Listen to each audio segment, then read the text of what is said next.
Welcome to The Real, presented by BR Sports on Max, the one to watch. I know you knew this was coming. I hope you're not sick of talking about it. No-flinch. Orlando and the Lakers had played each other in the finals the year before. Everyone was predicting that it would be the same thing. People were trying to say, oh, you didn't put it in his face. I put that shit right in his face, and he didn't blink. It was a battle. So you're saying it wasn't 100% intentional? No, it was just kind of something. My arms did it. Like, I wasn't even thinking about, I'm gonna put the ball in his face. Like, who does that shit? You know what I mean? And what were you saying to each other here? Fuck you, or whatever needed to be said. That was one of Kobe's great things that I don't think people paid attention to, was the way he mentally would attack you and bait you. He's really good at getting away. You can't see it. You can't really tell. But again, it was just physical. I loved it. You know what I mean? I'm a football player at heart. Love playing physical. And, you know, again, anytime it was an honor to battle against Kobe. Like, if you have the wrong hand up, he's going to attack that. If you have the wrong foot up, he's going to attack that. If he has you on his shoulder and you're right with him, he'll shot fake you 7 times. And even though you know the shot fake's coming, at some point you think he's going to jump, so you jump, and then he'll jump into you, get the foul, and make the shot. Kobe was on a different level than everybody that I, had the fortune to play against. What people don't know after this game is I was a free agent. This was when Pat Riley was getting the big three together in Miami. So I was talking to Pat, so I was pretty much sold on going to South Beach, and I get a random phone call from someone I don't know, and it was Kobe. He told me, anyone that's crazy enough to fuck with me is crazy enough to play with me. Do you want to be a Laker? Showtime Lakers are the reason why I fell in love with basketball. So Kobe ended up recruiting me similar to the way he recruited Ron Artest the season before, so he didn't have to mess with us no more, and it was a blast. Moving on to an iconic moment in NBA history. We Believe Warriors. Ooh. You take me through this dunk over Devin Harris. This was kind of set up. There was a back and forth between Nelly and Cuban and the Mavericks organization.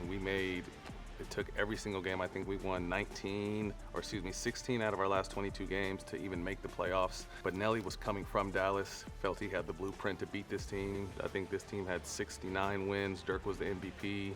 This was supposed to be their championship year, and Nelly had a battery in our back, and he had us believing that we can go into Dallas and kick these guys' ass, and that's what we did. You had me and Steven Jackson playing center at 6'7" and 6'8", you know what I mean? And now that's the norm, but that was something that Nelly implemented. Nelly was a little bit ahead of his time as far as kind of just putting versatile players in bigger positions and causing mismatches, and that team was different. You know, we had a bunch of dogs on that team. Obviously, Bryant was our leader, Jack was our leader, but we had a bunch of guys that just loved to play basketball, loved to play and hang out with each other, and it was a real special group. And you had Stack, I believe, open under the basket. No. No? You're No. not going to pass the one? No, I don't get a ton of shots because that's not necessarily my role. So when I get something at the basket, I'm not giving that shit up to nobody. So no fear of Devin Harris. That was light skin on light skin crime right there. This time at the Oracle and over a much bigger defender. Dirk, I remember that one. Dirk wasn't much of a jumper, so great at a lot of other things, but jumping not being one of them. Also noticed you dunked a lot with your left hand, but primarily shot with your right. Was there a reason for that? So in high school, I was an All-American football player, and I was chasing a national touchdown record. And my senior year, I got turf toe, and then someone landed on my toe and broke it.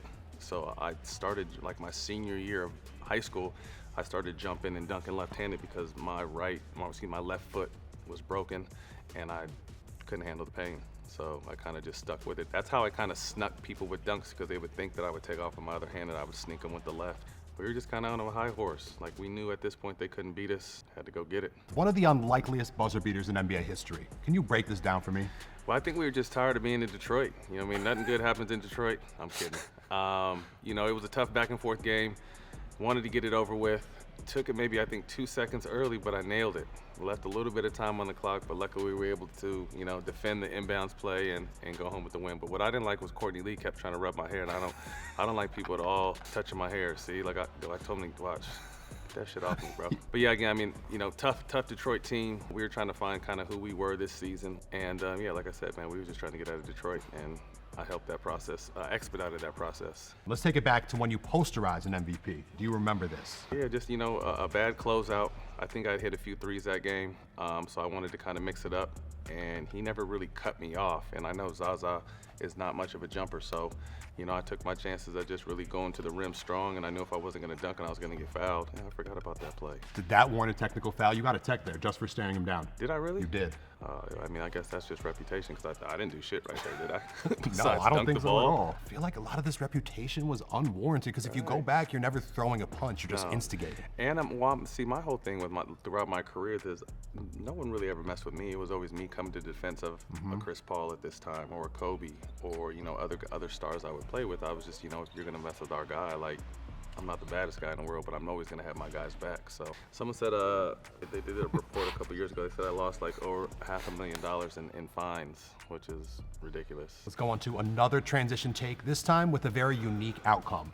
You were with the Suns. I don't even think I knew it went in. I looked around like what happened because I knew the dude pushed me. So you didn't realize at all that? No, I didn't. He just pushed me, so I just wanted to make sure I didn't fall. And the fact that it went in and everyone cheered, I was like, oh shit, I did something. Is this one of the luckiest plays you ever had? You got absolutely. a few already. Absolutely, yeah. That half court with 10 seconds to go was up on that list. But yeah, this one, I forgot all about this one. I just thought I got fouled here, but it happened to go in. All right, so even the greats do make mental mistakes. Here you gave Lou Admonson a very rare free basket. Did I tip this in? Can you break this down for me? Dummy.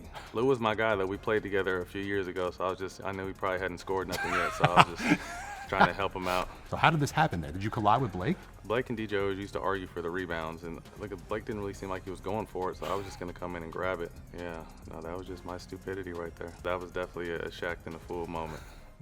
Basketball, football, and instigating. 3 Hall of Fame skill sets you There had. you go. Against the Suns. I don't remember how this started with Skip, but I don't know if he said something or did something. But I blew him up on the screen, and then he tried to come run at me. But do you think people in these moments really want to fight or are looking to be held back by any means necessary? I think some people want to fight, and I think some people probably take my approach, like again, knowing that if you throw the first punch, it's going to cost you a lot more than if you retaliate. And you saw what I got a technical foul for. I got a technical foul for looking at Giannis after dunking on him, so I already knew what they were about. So I was always, if the punch was thrown, I would have been ready to retaliate, but you know, most of the time it's pushing and chest bumping and talking trash. So it is what it is. Even Steve Nash tried to get in the mix. Yeah, because he got pushed. T-Mac pushed him like a little kid. I don't remember how this actually started. You think it was from before this? Yeah, something had initially, I don't know if he said something or did something, you know, because Skip was a talker. Or maybe I was just being burnt out that day. I mean, maybe the whole thing was my fault. I don't recall. Do you black out in those moments, kind of? You know, I think adrenaline and emotion kind of take over. But the one thing I remember about all this is once Shaq got in and pushed the whole, he pushed T-Mac down like he was a little kid. Yao felt the push and just fell because he didn't really want Shaq to push him. Yeah, he didn't. I don't want these problems. That Phoenix team with Lou Amundsen, that's why I said Lou. Him and Lou used to have these battles, and it was mostly Shaq antagonizing Lou, and Lou would come back. But Shaq put his bike on the stoplight during practice somehow, like way up, not the lower light, the top light somehow. Filled his car with popcorn, and then one time we had this shoot around, and Shaq put Lou's mouthpiece in his tights and went through a whole shoot around. Shaq is big and nasty. Put it back. So then the whole team knows at this point, because at the time no one really knew, but so we come back later that night and coach is talking, everyone's kind of just giggling and what's going on, and because we know like right before when the coach is done talking, we'll bring it in, and Lou will grab his mouthpiece and start chewing on it and then put it in his mouth, and when he did that, everyone just lost it. Let's walk through the John Henson incident. Yeah, so we were in Milwaukee, and he hadn't literally played all game, and I think they were up 10 with 2 minutes to go, and he comes in and blocks a shot and starts screaming. I'm just like, what's this dude on? And then he comes in and I lose a ball going up, and he blocks and screams. So I just told him to cool out, and he said something like tough, like, oh, what he's like, you don't want none of this, or you don't want to see me. I was like, what? And for that exchange right there, he got kicked out, and I got a tee, which was my second tee. I'm like, this motherfucker just cost me getting tossed. All right, so as soon as, because I was trying to plead my case, like, yo, what did I really say? I didn't cuss or nothing. And they threw me out, so I was just like, fuck it, I'm gonna fuck him up. So I literally ran. You see me run off, and even the announcer, like, oh, we better watch out. I think Barnes is going to the locker room. And they had 2 entryways. Like, they had an entry where you can come out underneath the stands and come into the thing. And I went around the front, and I remember, I think it was Grievous Vasquez wasn't playing that game. And I ran like, I was like, where's he at? He's like, who? It's like, Henson. Oh, he's like, he went back there. And I went, and the door was open, so I knew he ran out the back, and I turned around, and there was cops behind me. Jason Kidd was the coach at the time, their coach. My coach, Dave Yeager, security everywhere, so I couldn't get him. So I was still heated though. So when they finally got me back to the locker room, I took a quick shower and I stood outside and waited for him. And they have to, like, their parking lot is where our bus is, so he had to come out. So I sat there for like 45, 50 minutes. His teammates are like, bro, he's right behind the door. He's not coming out till you leave. Like, some of his teammates stayed in their car just to see what was gonna happen. And then finally the police came in, like, made me get on the bus and leave. So you were physically in their locker room for a second? Yeah. You and Grievous? Yeah, you can ask him. I don't know where he's at these days, I got but no clue. As soon as I opened the door, he was like deer in the head, like, what's up? I was like, where's Henson? And and I ran through and that back door was open. So he skirted back out underneath the bleachers. But yeah, I waited for him, but I don't have no problem with him now. But he was, to me at that time, he was just doing too much and was acting extra tough. So I just wanted to see if he was tough. And? No, he wasn't. So if you could pick one highlight from your NBA career, which would be the one to watch? I think I hit a big three in that Golden State Dallas series to close a game on the right side in the corner. Jay Rich passed that power. No, Steven Jackson had passed it to me. Beatrice set a screen, and I think it was like the sealing game. It closed the game out for us. Then they won Game 5, and we closed out in Game 6 in Oracle. That's probably my biggest shot. You were more known as a 3-and-D player throughout your career, but here you got a chance to show off the vision. Can you walk me through this Pete Maravich pass? In high school, I was someone who got to handle the ball a lot and make a lot of plays. So I was able to pass, but again, once I got to the NBA, just kind of found my niche and found my role as a 3-and-D guy. But when opportunities presented themselves, it was nice to be able to give some love to some of my teammates. I mean, did you need to do this at all? Yeah, I think that was the only way I could have got the pass off, unless I would have shot a left-handed hook. But again, Costa had been working, so let me get him some love. I saw Al Jefferson right there, so he probably would have fouled me, but instead let me get Costa a nice little lay-in. Oh, tricky. Tricky guy. Whose game would you try to model yours after growing up? Magic Johnson. It was someone, being bigger, being able to handle the ball and pass the ball. He wasn't a huge, although he scored, he wasn't a huge scorer. He was more about getting his teammates involved. But that dream quickly went out the window. Once I got to the NBA, I was tough. I could play defense, and then I was able to develop an outside shot. And, there came 3-and-D. Let's take it to Brooklyn at the Barclays Center. Oh, I remember this. This is a lob I was trying to throw Rudy Gay that went in. That's what I get for having a man bun. I don't even know what I was going through in life right now to have a man bun, but that's the kind of stuff that happens when you have a man bun is you throw alley-oops that count for 3 points. So it's safe to say you regret this look? Oh, yeah. Terrible look. At least you have the hair to be able to pull off different versatile looks. Hey, I do have nice hair. Thank you for noticing. So another once-in-a-lifetime moment.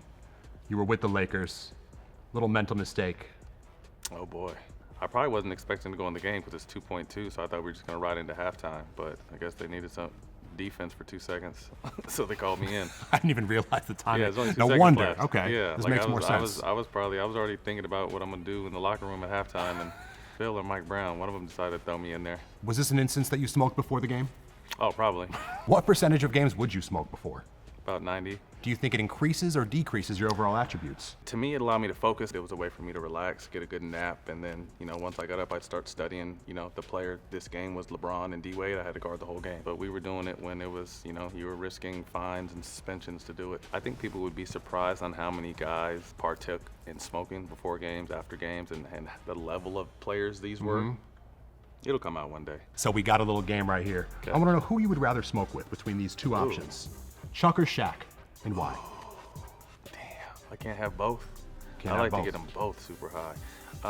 I would probably say Shaq's my guy, and I got to kick it with him a lot, so I'd probably say Chuck, and just get him giggling. I'm sure he's a giggler, and 100%. we'd probably go eat some good food and just talk shit and have fun. So yeah, I would say Chuck. Chuck would have hotter takes, and Shaq, I have a feeling you wouldn't be able to understand him. Yeah, Shaq would start mumbling worse, or it could clear up his heavy tongue, and he might speak clearly and just perfectly. Imagine, he doesn't strike me as a smoker. No, But who I don't knows? think so. Magic or Bird? Magic. No, I take that back. Bird. Bird definitely be smoking a cigarette. Why Bird over Magic? Well, he might have tobacco in his weed, though. That might be his thing. He might have one of those. Just because I know Magic and got a chance to be around Magic, so not knowing too much about Bird except, admiring his game, I think that'd be dope. J-Lo or Ice Spice? The Bronx finest. Ice Spice is on a wave right now, but I'm taking J-Lo. I'm older, so Ice Spice is too young to smoke with. Hi. Fair enough. Taking a mature approach. I can't believe this was written down. John F. Kennedy or Abe Lincoln? JFK, he was cool. JFK was super cool, so I would definitely JFK. Steve Ballmer or Mark Cuban? Ooh. Steve Ballmer kind of needs it. I would say, because Cuban might do it, and that's just my take, he might. Ballmer probably doesn't. I think Ballmer would be funny because he would cough his ass off and then get his eyes red, and there ain't no telling what the fuck he might say after that. Dick Bavetta or Joey Crawford? I think Joey Crawford was, tough on the outside, but cool on the inside, and I think some weed could have helped him in his journey. Stockton or Malone? Stockton, because he likes to pass. Malone might have held on to that thing. Stockton likes to pass it back, so I'm gonna go with John Stockton. That's a genius application Yeah, of come on, force man. to the Stockton. Probably one hit, Yeah. give you 20 more. Behind the back, give it right back to me. So not every inbounds play you ever had was as hostile and memorable as this. but this one had me weak. I really couldn't see too much of anything right here. So you were totally blinded in that moment. I couldn't see. I was supposed to throw it to the top of the key. I knew that, for someone to catch it and then hand it to one of our shooters, but I couldn't see nothing. I don't even think he was playing at this. Like, I think he had just come off the bench for this particular, Pop being Pop. He put him in for this particular play. It worked.